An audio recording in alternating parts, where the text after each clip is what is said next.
Oi, gente, tudo bem com vocês? Programa Brasil Consciência no ar e nessa edição a gente traz as informações que nós obtivemos sobre o aborto prematuro do VLPP, veículo lançador de pequeno porte, que estava em desenvolvimento pelo consórcio liderado pela ACAER. A FINEP confirmou na última semana para o nosso programa que o VLN-AKR Montenegro 1 não existe mais devido a problemas na prestação de contas da empresa para a FINEP. Você vai saber todas as informações que nós já obtivemos sobre o caso ainda nesta edição. Nós também vamos falar para vocês sobre o satélite Ciber 5, o primeiro geoestacionário brasileiro. Conforme você ficou sabendo, aqui no nosso programa, Brasil e China anunciaram o satélite durante a reunião dos BRICS. Nós também vamos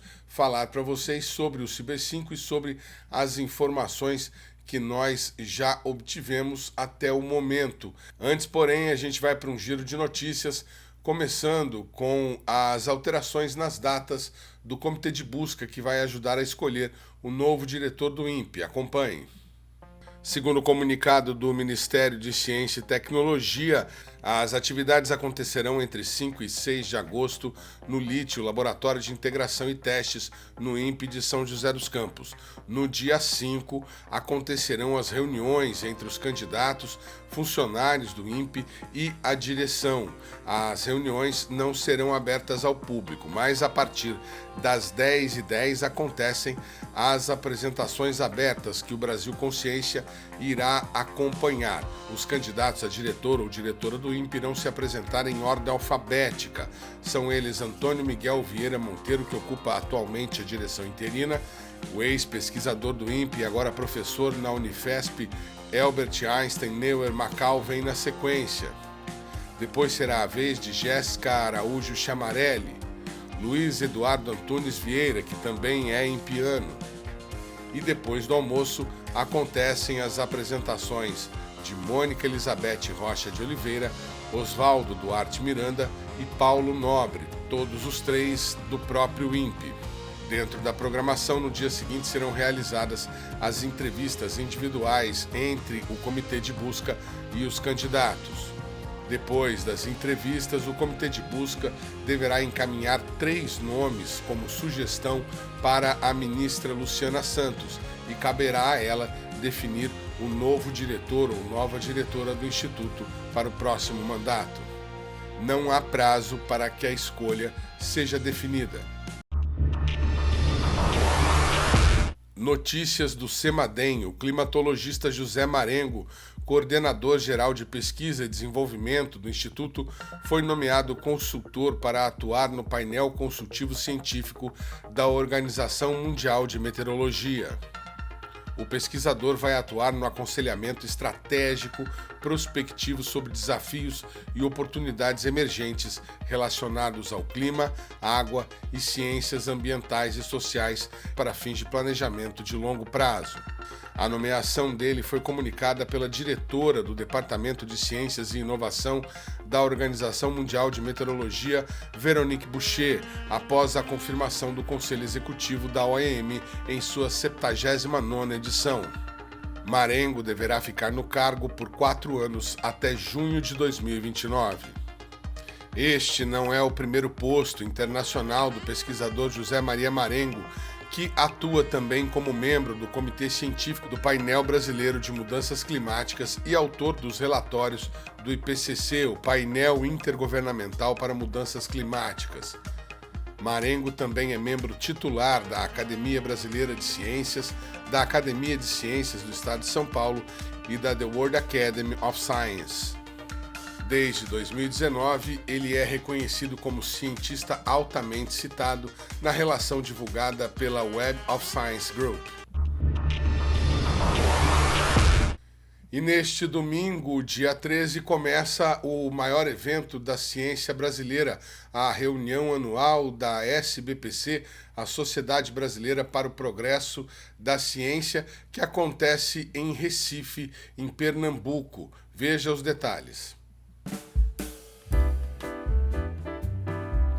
Com o tema Progresso é Ciência em Todos os Territórios, a edição de 2025 da SBPC, a reunião anual da Sociedade Brasileira para o Progresso da Ciência, acontece pela sexta vez no município de Recife.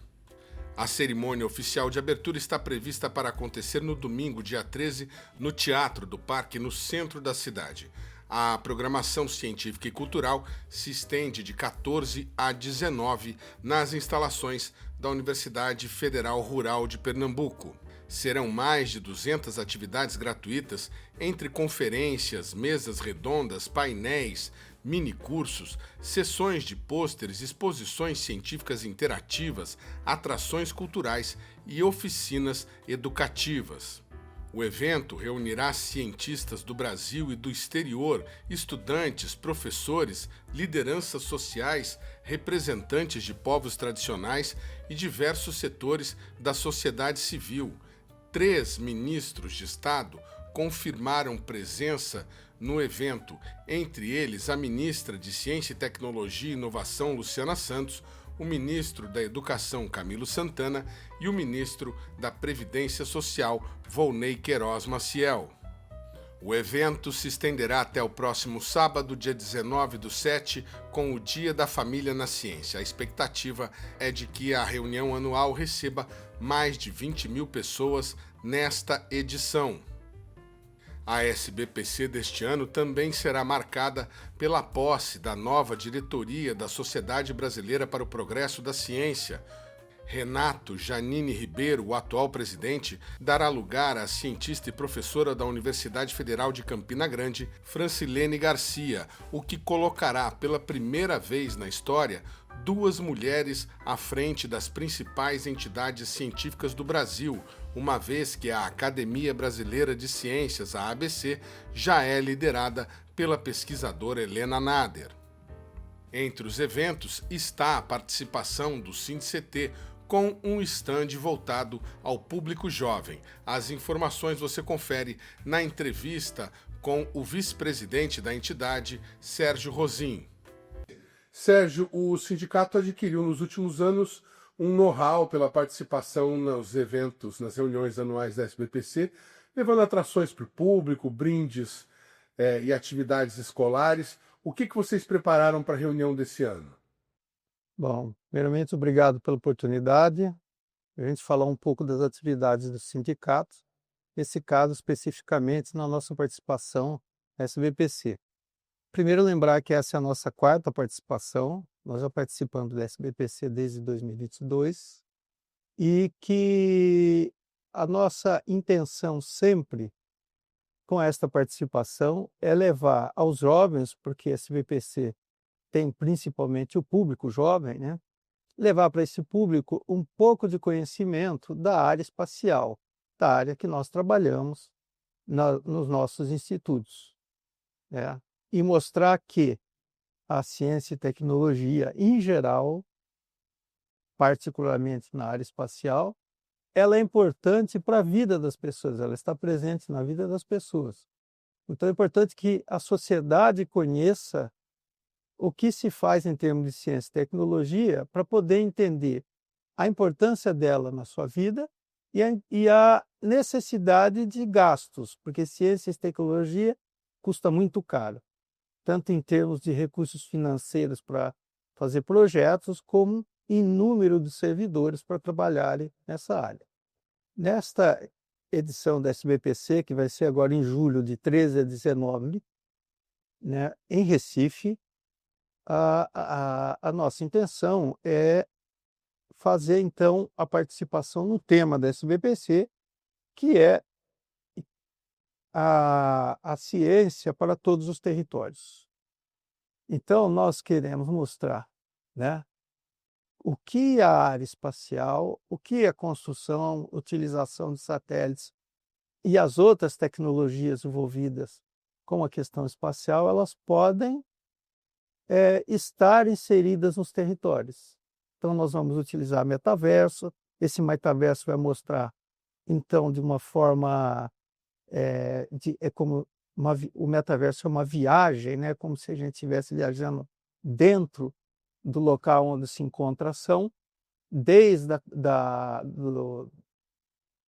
do desenvolvimento do satélite, seu lançamento, como é a órbita do satélite até a utilização das imagens.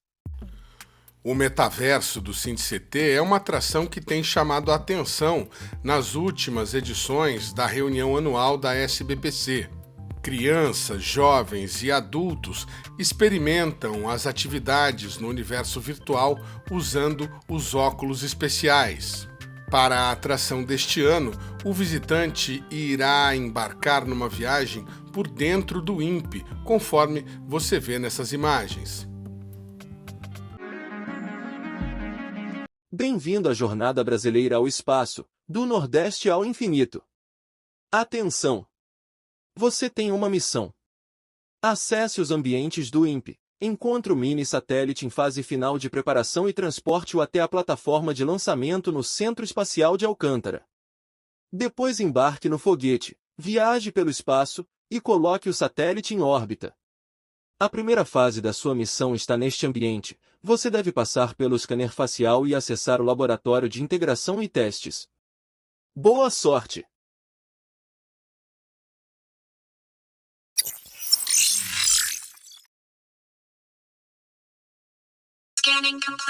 Então, o jovem vai poder ter uma noção do ciclo completo, né? De uma forma simplificada, obviamente, do ciclo completo do que envolve o satélite e da importância desses satélites, né? Só para dar um exemplo, as imagens de satélite elas são utilizadas para fazer o cálculo da área desmatada da Amazônia todo ano. Então, com este dado, né, o governo pode traçar políticas mais específicas para os locais onde estão ocorrendo os desmatamentos, com a intenção de diminuir ou eliminá-los completamente. Então, isso daí é uma atividade. A outra atividade que nós pretendemos desenvolver é uma gincana, onde nós vamos ter 2 escolas e essas escolas vão entre aspas, competir entre si, porque a ideia não é uma competição, mas a ideia é sempre, de uma forma divertida, com o jovem, levar a informação da área espacial, no nosso caso. Então, terão várias atividades, perguntas, né, para que esses jovens possam sair de lá com um pouco mais de informação sobre ciência e tecnologia, e sempre, em particular, na área espacial. Nós vamos entregar brindes, vamos ter outras atividades, vídeos mostrando imagens, mostrando depoimentos, né? Nós vamos ter, por exemplo, um vídeo que vai mostrar o que ocorreu no Rio Grande do Sul com aquela enchente terrível, né? Então, mostrar como era antes, como era depois, para as pessoas terem noção do que acontece. E a imagem de satélite é fundamental, não só para mostrar como uma forma de apresentar às pessoas o que aconteceu, mas também numa forma de mostrar que aquilo é importante. A gente precisa de imagens de satélite para fazer aquelas coisas, porque não dá para ir nos lugares que está completamente alagado, né? Não dá para ver a dimensão do que foi, isso só com as imagens mesmo. Então, essa é a nossa intenção. A nossa intenção, resumindo, é levar aos jovens um pouco de conhecimento da área de ciência e tecnologia, do setor espacial, mas de uma forma leve, agradável, que é como o jovem gosta. Você falou de imagens de satélite, vocês vão usar imagens do INPE? Imagens de satélites do INPE, tanto do Amazônia como do CIBES, né? Nós utilizamos no INPE, em outras instituições, imagens de satélites de outros lugares, né? Mas a gente sempre usa também as imagens dos nossos satélites, que são adequados para vários tipos de aplicações, inclusive no cálculo do desmatamento da floresta amazônica, como eu citei anteriormente. Para o pessoal que está em casa e não está acostumado, o stand do sindicato, pelo menos até o ano passado, ficava na SBPC Jovem e todas as atividades eram gratuitas. Como é que vai funcionar esse ano? Da mesma forma, o stand vai ficar no que a gente chama de Expo Jovem, né? E tudo que a gente faz lá de forma gratuita, obviamente não tem nenhuma cobrança, né?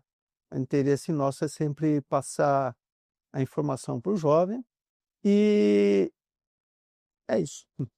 Estamos colocando na tela nesse momento algumas imagens do stand do ano passado. A estrutura que vocês vão ter esse ano, como é que ela é? Bom, em termos de tamanho do stand, né, no ano passado a gente teve um stand de 50 metros quadrados e esse ano nós vamos ter um stand de 54 metros quadrados, um pouquinho maior. É um tamanho que nos permite realizar várias atividades ao mesmo tempo dentro dos stands, né? E nós vamos, este ano, colocar um layout do stand relativo mais a essa questão, né, do espaço inserido no território, inserido na vida das pessoas. O programa Brasil Consciência vai para um rápido intervalo e na sequência a gente traz os detalhes sobre o satélite Ciber 5, agora oficialmente anunciado por Brasil e China. É um instante só, não sai daí.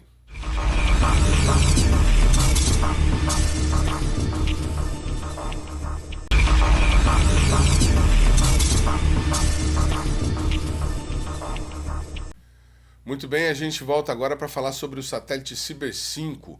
Conforme você ficou sabendo com exclusividade primeiro aqui no Brasil Consciência, Brasil e China confirmaram a construção deste novo projeto durante o encontro dos BRICS no Rio de Janeiro.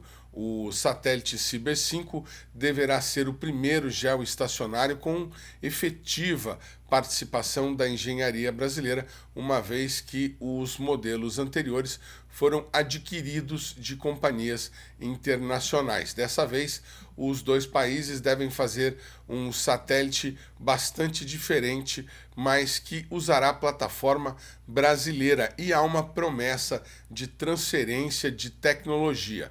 Vamos às informações que nós reunimos até o momento sobre esse novo projeto. Veja. O anúncio oficial do novo satélite foi feito no dia 5, durante a 17ª Cúpula dos BRICS no Rio de Janeiro. O presidente Luiz Inácio Lula da Silva assinou o documento com o primeiro-ministro da China, Li Qiang. Segundo a divulgação oficial do governo, o Ciber 5 representa um avanço significativo no programa Cibers, iniciado em 1988, marcando a primeira incursão da parceria em satélites geoestacionários. Diferentemente dos seus antecessores construídos pela parceria Brasil e China, o Ciber 5 terá órbita geoestacionária a 36 mil quilômetros de distância da Terra, posicionado sempre sobre o território brasileiro. O que se espera com ele é que o país alcance soberania em dados espaciais nas áreas de meteorologia e meio ambiente, o que deverá garantir maior precisão na previsão do tempo e do clima, integrando um novo portfólio tecnológico para a previsão do tempo no país, que terá ainda o novo supercomputador do INPE e o novo modelo matemático de previsão do tempo e clima, MONAN. Ainda, segundo a divulgação oficial, a China colherá frutos com o Ciber 5, tendo acesso a dados do hemisfério ocidental, o que permitiria ao país asiático avanços qualitativos em sua modelagem climática, fortalecendo as capacidades de previsão e pesquisa chinesas. A parte mais interessante do comunicado oficial, porém, é o último parágrafo, no qual afirma que a parceria estipula formalmente a transferência de tecnologia e conhecimento como uma ferramenta para o desenvolvimento conjunto dos países. Não há um detalhamento de quais tecnologias estariam envolvidas na transferência, mas a medida representaria uma novidade em relação às versões anteriores de satélites sino-brasileiros, nos quais cada país foi responsável por um componente ou subsistema sem transferência de tecnologia. Ainda segundo o comunicado, os dados do Ciber5 serão gratuitamente disponibilizados para países da América Latina e do Caribe, o que reforçaria o caráter colaborativo e de compartilhamento do projeto. O INPE, inclusive, foi pioneiro na disponibilidade de imagens gratuitas de satélite na internet. O Brasil Consciência solicitou ao INPE entrevista com algum representante que pudesse esclarecer essas informações, principalmente a questão da transferência de tecnologia, mas até o fechamento desta edição não fomos atendidos. Antes, porém, já havíamos obtido diversas informações sobre o novo satélite em entrevista com os dirigentes da entidade. Essa sempre foi um desejo do Brasil, né? O Brasil não teve até então um satélite meteorológico geoestacionário. Nós tivemos inclusive problemas no passado em função disso, porque quando teve a Guerra das Malvinas, né, os satélites que nós recebíamos no Brasil, até hoje nós recebemos, são norte-americanos, e aí por conta da Guerra das Malvinas nós ficamos um bom período sem imagens ao sul de 20 graus sul, né, porque justamente existia a Guerra das Malvinas, e aí justamente na região muito importante do país, que é por onde passam as frentes frias, né, que vêm do sul, nós ficamos sem imagem. Então, desde aquela época já existia a necessidade de termos um satélite meteorológico geoestacionário. E qual é a vantagem de um satélite meteorológico geoestacionário? É você ter informação dos sistemas meteorológicos a cada 10 minutos. Então você consegue, a partir do satélite, né, das imagens que são produzidas pelo satélite, a cada 10 minutos você consegue ter uma noção da evolução dos fenômenos meteorológicos, como por exemplo as frentes frias, as linhas de estabilidade e outros sistemas que causam chuvas, por exemplo. E aí você consegue melhor monitorar e aí dizer qual vai ser o impacto e quais são as regiões que serão impactadas em função da evolução desses sistemas. Então existe a necessidade, que agora é cada vez mais urgente em função da emergência climática, né? Se nós olharmos os dados, nós temos os eventos meteorológicos extremos se tornando cada vez mais frequentes, então por isso cada vez mais é necessário nós termos sistemas de monitoramento, e nesses sistemas de monitoramento incluímos um satélite meteorológico geoestacionário. A informação de que o Ciber seria oficializado nos BRICS, inclusive, foi nos dada pelo diretor interino Antônio Miguel Monteiro em entrevista recente disponibilizada aqui no canal. Na mesma oportunidade, o diretor falou sobre outro detalhe técnico importante. Que é um satélite geoestacionário, ambiental e meteorológico. Então, ele não será um satélite só meteorológico, é um satélite ambiental e meteorológico, porque a sua carga útil, na proposta brasileira, que está bastante consolidada e em negociação direta com a China, sem grandes problemas, contém aí uma proposta de 6 cargas úteis, das quais 3 delas são cargas ambientais, né? A nossa proposta envolve o DCS, nosso sistema de coleta de dados, e também envolve um medidor de gases de efeito estufa. Então, além de um satélite meteorológico, muito importante nesse momento, né, a gente tem algumas situações complicadas na questão global dos dados meteorológicos em função da nova administração dos Estados Unidos, então os problemas GOES 9, enfim. Então essa é uma opção muito importante, porque isso nos leva a ter uma maior independência na produção de dados, também para os nossos sistemas de previsão de tempo e clima.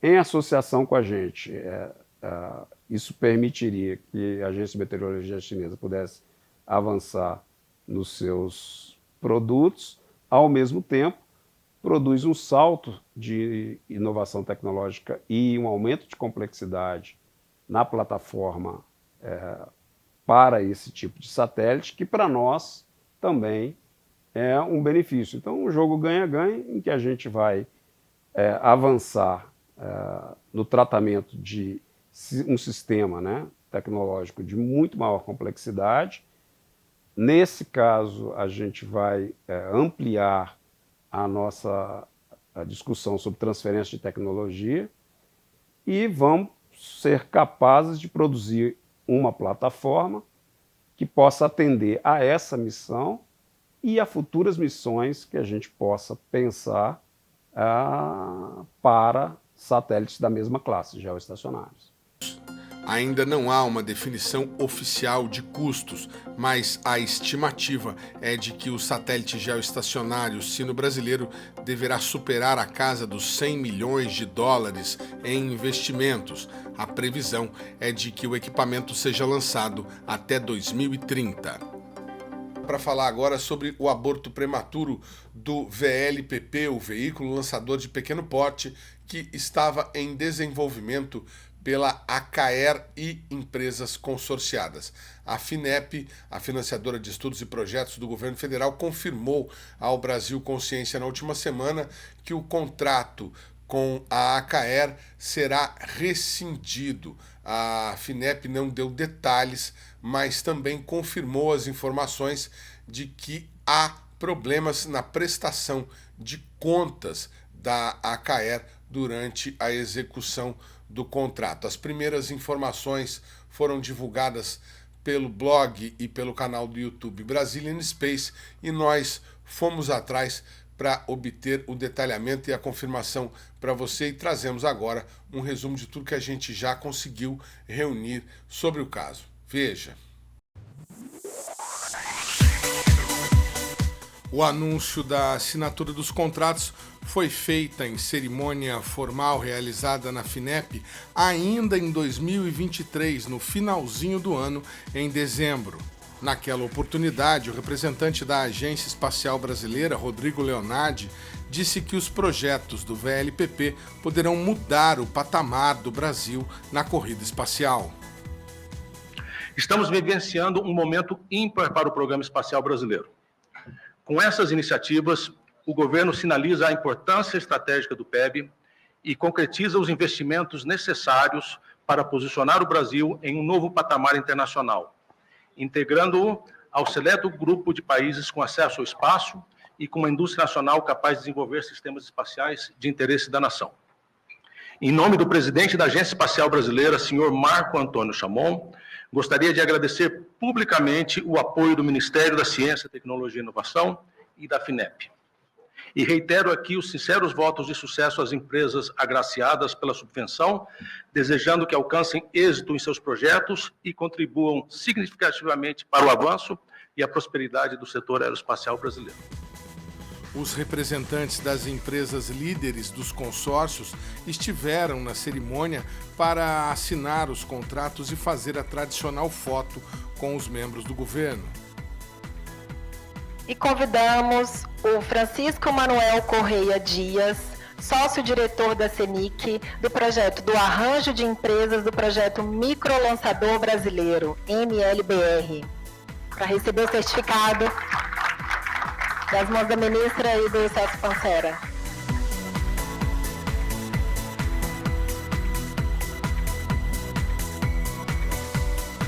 Convidamos o César Augusto Teixeira Andrade da Silva, CEO da ECAER.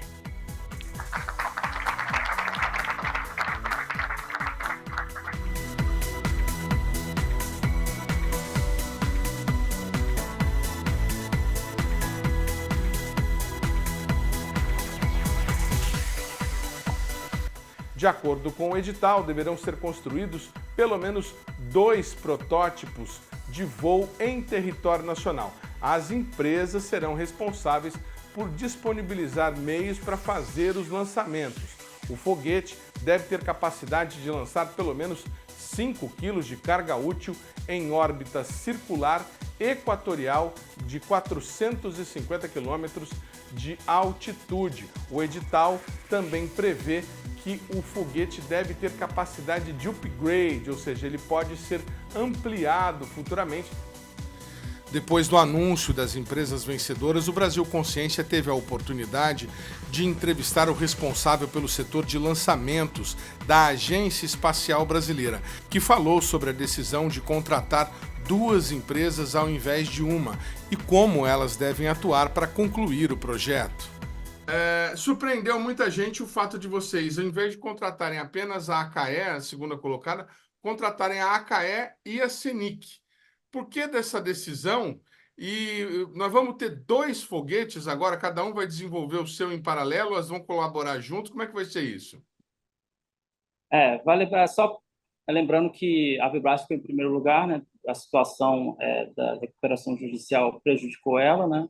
Mas ela entrou com recurso, então ainda serão cenas para o próximo capítulo, né? Ainda não sabemos. No entanto, a CENIC em segundo lugar e a AKE em terceiro lugar demonstra que tem muita gente interessada em fazer um veículo lançador. E o que é interessante, por que veio essa suplementação, né?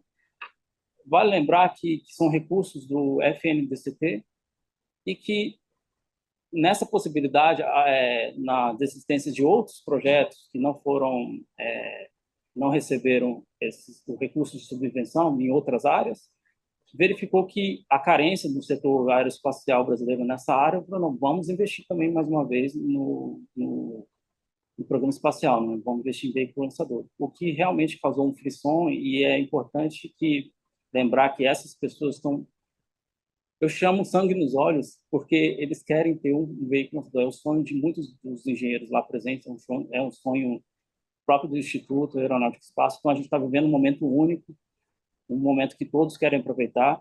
E você perguntou se elas vão se ajudar. É interessante falar isso, porque, que nem eu estava falando anteriormente, existe a necessidade de um mesmo propelente, utilização de mesmo propelente. Eles vão ter motores diferentes, mas que tem uma mesma parte deles, tem uma composição diferente uma da outra, mas alguns insumos são iguais. Então, elas podem fazer um contrato entre elas e dividir o custo de uma planta industrial de propelente. Eles podem também, algumas empresas têm expertises que o outro consórcio não tem e pode contratar outro. Então, ficou uma coisa maravilhosa que você gera uma cadeia de suprimentos, uma cadeia tecnológica, uma cadeia de cérebros que podem fazer arranjos entre eles de forma que utilize esse recurso da forma mais otimizada possível, né? Em junho, quando nós estivemos no Space BR Show, entrevistamos o representante da CENIC Engenharia sobre o desenvolvimento do VLPP deles. Não obtivemos, porém, contato com qualquer representante da AKE. A última comunicação que tivemos sobre o andamento do projeto aconteceu em dezembro de 2024, quando a AKE anunciou a conclusão de uma das etapas iniciais do projeto. Conforme os dados contidos no portal da transparência, o contrato previa o repasse de 180 milhões de reais para a AKE e empresas conveniadas. Deste montante, foram liberados R$ 41.305.907,38, equivalente a 22,89% do valor do convênio de uma única vez, em 14 de dezembro de 2023, logo após a assinatura do contrato. Segundo nota da assessoria de imprensa da financiadora de estudos e projetos, a FINEP encaminhou o caso às áreas competentes da instituição para análise e apuração assim que tomou ciência dos fatos mencionados. Ainda de acordo com a nota, após a apuração realizada, foram identificadas possíveis inconsistências que resultaram na decisão pela rescisão do contrato com a empresa envolvida. A nota da FINEP acrescentou que as unidades responsáveis, ou seja, a regional da FINEP em São Paulo, está conduzindo as providências cabíveis para viabilizar o ressarcimento ao erário, observando os instrumentos legais disponíveis. A assessoria de imprensa da FINEP não detalhou o montante envolvido nos problemas da prestação de contas, mas, segundo as informações divulgadas pelo Brazilian Space, seriam da ordem de 25 milhões de reais que deveriam ter sido repassados às empresas consorciadas. Nós também verificamos no portal da Transparência o andamento do outro contrato para o VLPP da Senic e, ao que tudo indica, o contrato está andando normalmente. No caso da Senic, já consta no portal da Transparência um segundo pagamento feito em julho de 2024, ou seja, há um ano atrás. O montante acumulado pela Senic é bem maior, totalizando até o momento R$ 79.285.200, ou seja, 41,73% do convênio. O diretor de gestão de portfólio da Agência Espacial Brasileira, Rodrigo Leonardi, respondeu perguntas do nosso programa por meio de áudio. Primeira pergunta: como a agência avalia a notícia e quais as medidas futuras? A Agência Espacial Brasileira tomou conhecimento formal da decisão da FINEP de rescindir o contrato de subvenção econômica de desenvolvimento de um veículo lançador de pequeno porte, juntamente com a CAER e empresas coexecutoras, no início desta semana. É com pesar que a gente recebe a notícia. Havia uma esperança de que esse contrato poderia nos ajudar a superar um dos gargalos do Programa Espacial Brasileiro, que é o acesso soberano ao espaço. Entretanto, a Agência Espacial acata e respeita a decisão e a recomendação do corpo dirigente da FINEP de rescindir esse contrato. A AEB se coloca à disposição da FINEP para quaisquer tratativas técnicas relativas aos detalhes do projeto em discussão. Com relação às medidas futuras, a AEB pretende, juntamente com a FINEP, dar continuidade à execução dos planos de trabalho dos demais editais de subvenção econômica já celebrados. Existe um outro veículo lançador de pequeno porte já sendo executado no setor espacial brasileiro, juntamente com a nossa indústria, e também temos foguetes de treinamento e também há um satélite de observação da Terra de alta resolução. Segunda pergunta: haverá solicitação à FINEP para abertura de novo chamamento público? É prematuro solicitar à FINEP a abertura de um novo chamamento público, enquanto os detalhes desse contrato não tenham sido encerrados de forma satisfatória e a gente entenda os pormenores, as justificativas e as consequências do término intempestivo desse contrato. Portanto, a AEB sempre estará, juntamente com a FINEP, prospectando oportunidades para o setor espacial brasileiro. E, em havendo oportunidades, sim, nós iremos explicar a conveniência de novos editais de chamamento público, não necessariamente editais que sejam voltados para o desenvolvimento de um veículo lançador de pequeno porte, e sim editais que sejam voltados para o setor espacial brasileiro, que tem outras demandas também que necessitam ser atendidas. Então, eu diria que vamos reforçar as nossas atividades para que o outro edital de veículo lançador pequeno porte, atualmente sendo desenvolvido pela Senic, seja executado e obtenha sucesso nas suas entregas. Vamos também reforçar as nossas atividades para que todos os editais de subvenção em curso sejam completados e concretizem os entregáveis previstos nos seus planos de trabalho, e queremos entender o que aconteceu neste edital em particular, que obviamente afeta a indústria nacional, afeta o Programa Espacial Brasileiro, e vamos trabalhar na mitigação das consequências do término desse contrato. A assessoria de imprensa da CAER disse que a empresa não iria comentar o caso. A Cruz Engenharia também respondeu que não comentaria o caso nesse momento. As outras empresas contatadas não emitiram resposta. O programa Brasil Consciência vai para um rápido intervalo e, na sequência, você fica por dentro da luta de pesquisadores dos 16 institutos paulistas para manter direitos sobre a carreira. É um instante só, não sai daí.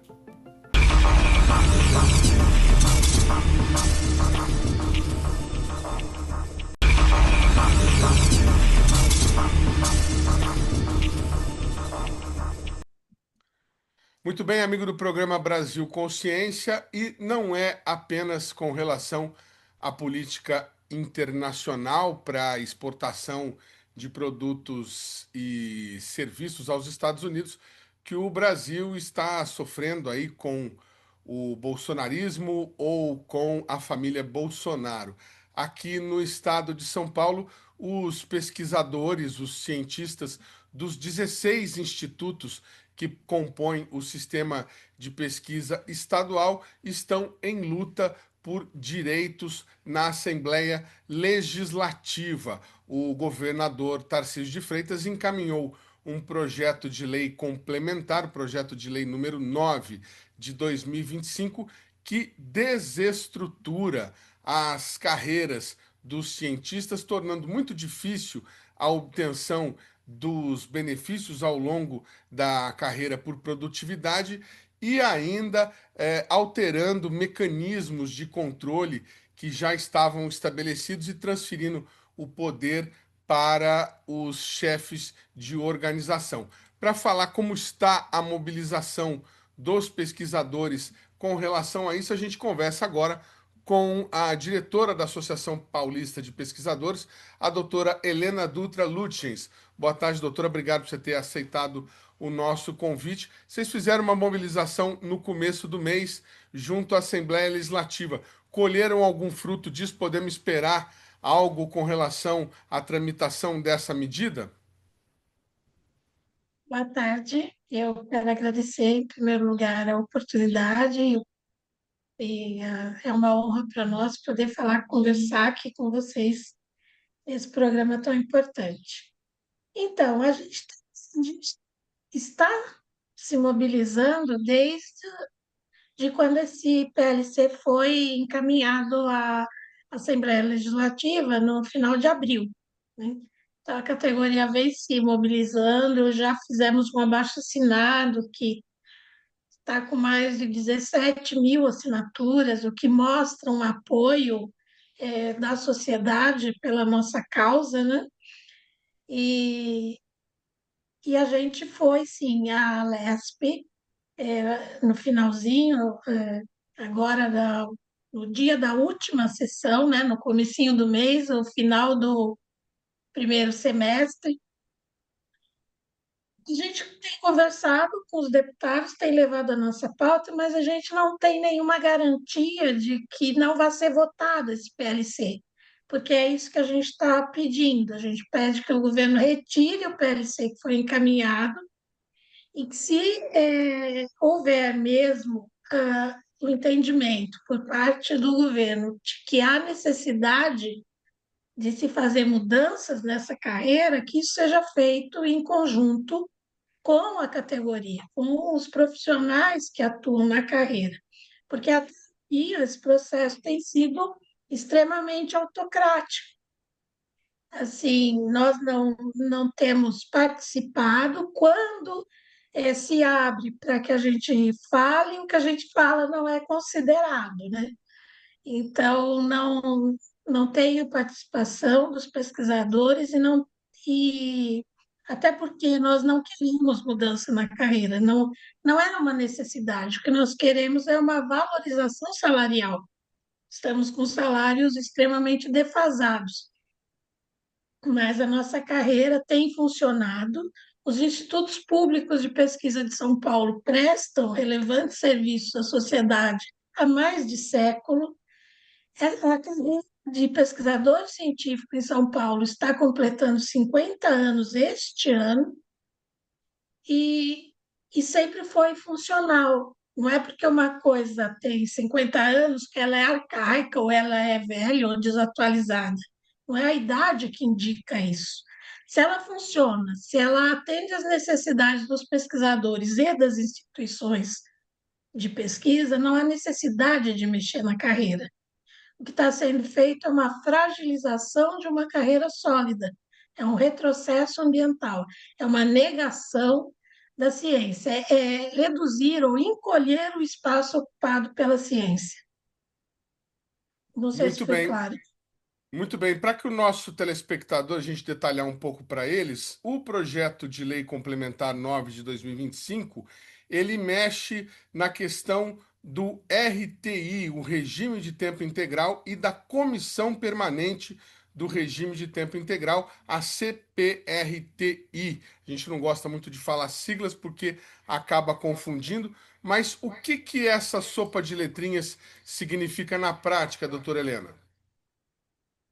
Então, a nossa carreira, ela é movida por esse regime de tempo integral. Então, o pesquisador científico dos institutos públicos de pesquisa de São Paulo, a gente tem um regime que nos coloca a serviço das instituições e que a gente não pode ter outro trabalho concomitante à atividade de pesquisador científico. Então, a gente tem que estar tempo integral à disposição das nossas pesquisas. Por que isso? A pesquisa, os institutos públicos de São Paulo são em 3 áreas básicas: meio ambiente, agricultura e saúde. Então, são áreas que mexem com organismos vivos, com espaços vivos, né? E você não tem um tempo num expediente convencional para se fazer pesquisa. Então, você tem um regime que te permite desenvolver seu trabalho a qualquer hora e você está disponível para isso o tempo todo. E a gente tem uma comissão que organiza e coordena essa carreira. Essa comissão, que é a que você falou, CPRTI, ela tem funções muito claras e definidas na lei que cria a carreira, que é a Lei 125 de 75, que ela define tanto o RTI quanto a comissão de regime de tempo integral. E define suas atribuições. Então, ela coordena a carreira, ela faz os processos de avaliação, né, para progressão. A nossa carreira ela é totalmente meritocrática, você só progride na carreira comprovando a sua produção científica, o seu trabalho, e essa comissão avalia esse trabalho. Então, periodicamente, todo ano, se abre o processo de progressão e os pesquisadores se inscrevem e tem essa comissão que faz a avaliação. Essa comissão, cujos representantes da comissão são eleitos pelos próprios pesquisadores e por áreas de conhecimento, as áreas que existem nesses 16 institutos. Então, uma comissão governamental, não é por indicação. Os próprios pesquisadores elegem as pessoas que vão compor essa comissão, e sempre com um representante de cada linha de pesquisa, de cada área de conhecimento que compõe os 16 institutos. Bom, o que está sendo proposto é mudar o regime de trabalho, e aí tirar o RTI, e o governo, numa segunda tentativa, né, porque ele já encaminhou um projeto de lei, agora encaminhou um aditivo desse projeto de lei, que ele fez algumas alterações. Ele está propondo um regime de dedicação exclusiva que será definido posteriormente por decreto.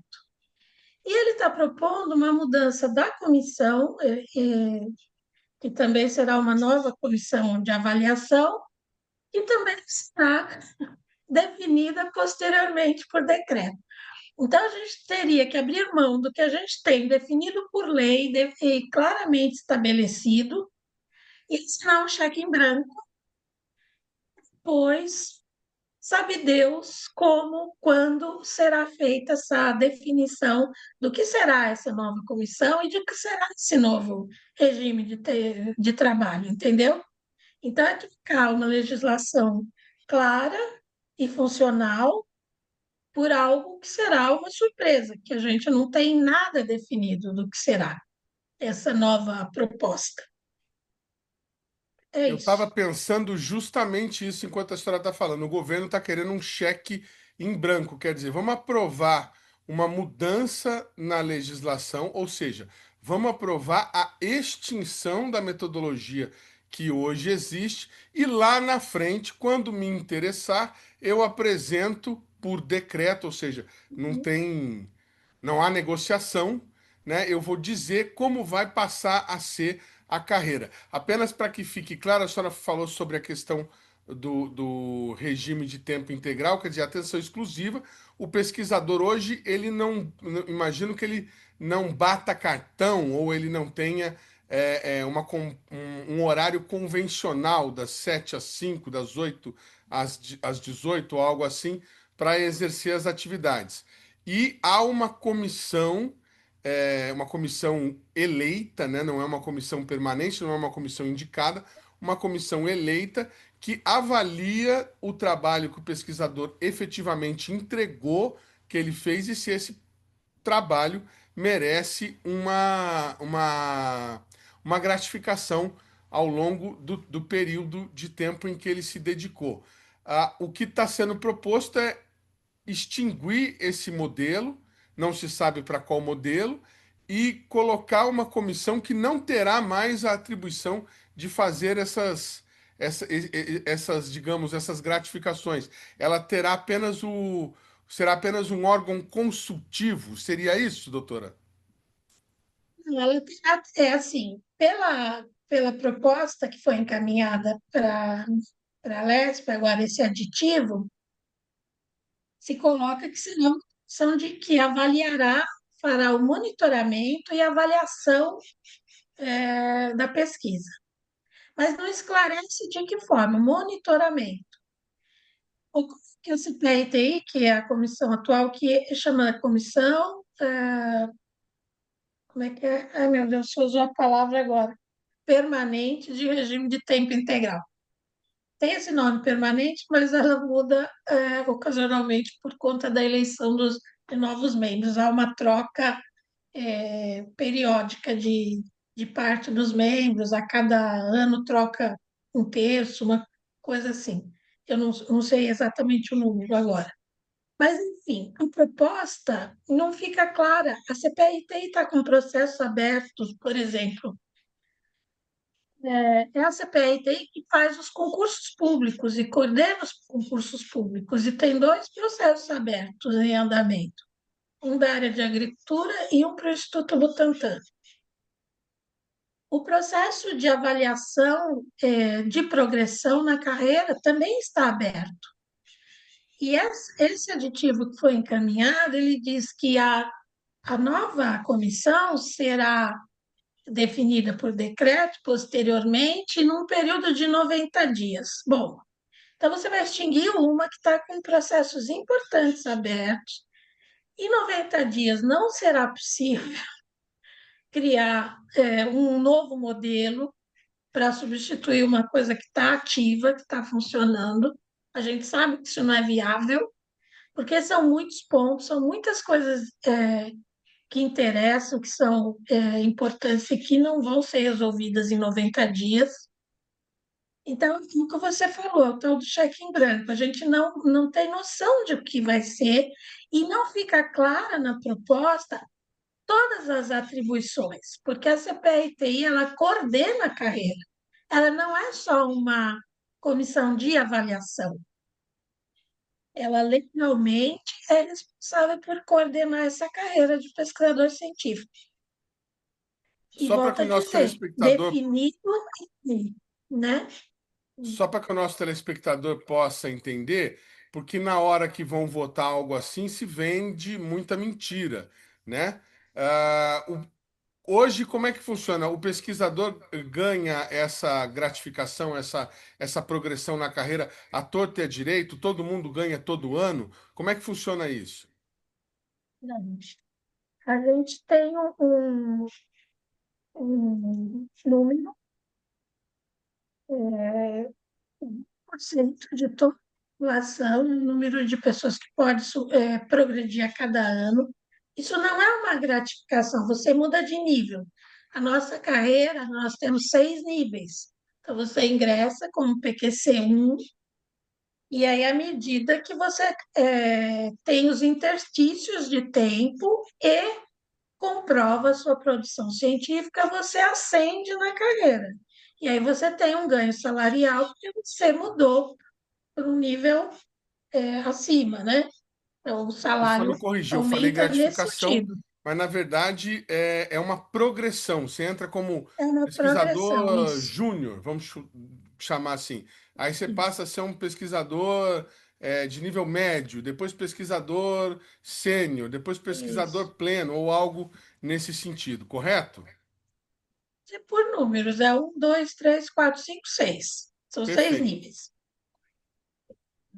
O governo está propondo mudar, porque ele colocou o que se chama de progressão horizontal. Então, ao invés de serem 6 níveis, nós vamos passar a ter 18 níveis, porque em cada nível você vai ter 3 letras. Então, é pesquisador 1, A, B, C. Pesquisador 2, A, B e C. Então, aumenta muito o tempo que você leva para chegar ao topo da carreira. E tem muitas dúvidas. Por exemplo, aposentado. A pessoa aposentou no nível 6 ou no 5, o que seja. Ela cumpriu todas as exigências para chegar neste nível. Ela vai ficar aposentada no nível 6A ou no C. O justo seria o C, porque ela está no último nível da carreira.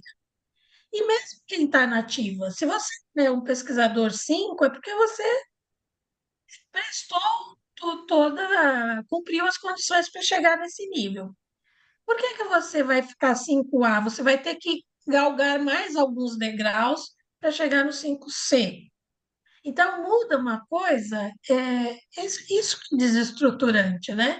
Altera pontos muito fundamentais da carreira.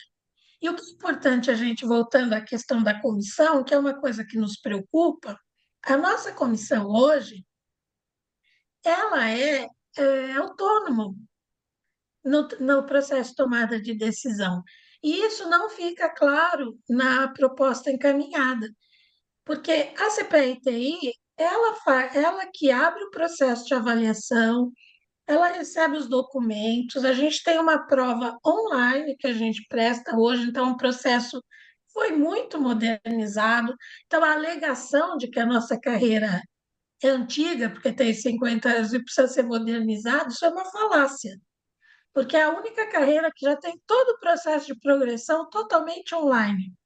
Você anexa seus documentos num formulário online, você defende o seu trabalho, tem 5 questões que você tem que responder, defendendo que aquilo que você está apresentando como produção científica realmente é relevante para a sua área, para a sua linha de pesquisa, para a sociedade, para a instituição que você atua.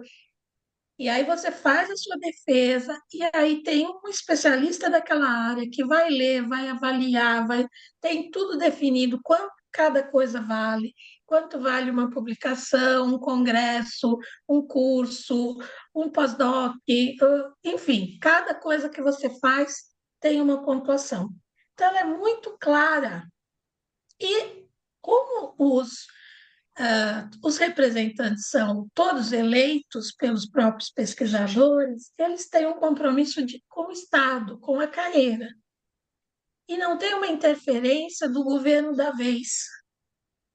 E essa autonomia incomoda muitos governos que querem interferir num processo que é um processo público, que é de Estado, que não é de governo. A gente não tem postura de acordo com o governo. Então, você tem uma interferência de chefias, de dirigentes, de cargos que são comissionados ou que são que vivem, né, em função dos governos, isso altera essa autonomia, que é fundamental para o processo da pesquisa. A pesquisa pública ela tem que atender aos interesses da sociedade e não ao interesse de governo, desse ou daquele governo. Exatamente, é mais uma tentativa de domesticar a ciência, de colocar a ciência sob controle e de precarizar o serviço público. Eu quero agradecer demais a professora Helena Dutra Lutjens pela participação aqui no nosso programa, a segunda já. Muito obrigado por aceitar mais esse convite mais uma vez. Muito obrigado, doutora. O programa Brasil Consciência de hoje vai ficando por aqui. Você que quiser conferir os demais conteúdos produzidos pelo SINDCT, nossas redes sociais estão na tela nesse momento. Dúvidas, críticas, sugestões, nosso e-mail é sempre o caminho para o contato com o nosso programa. A gente volta na semana que vem com mais uma atração inédita para vocês.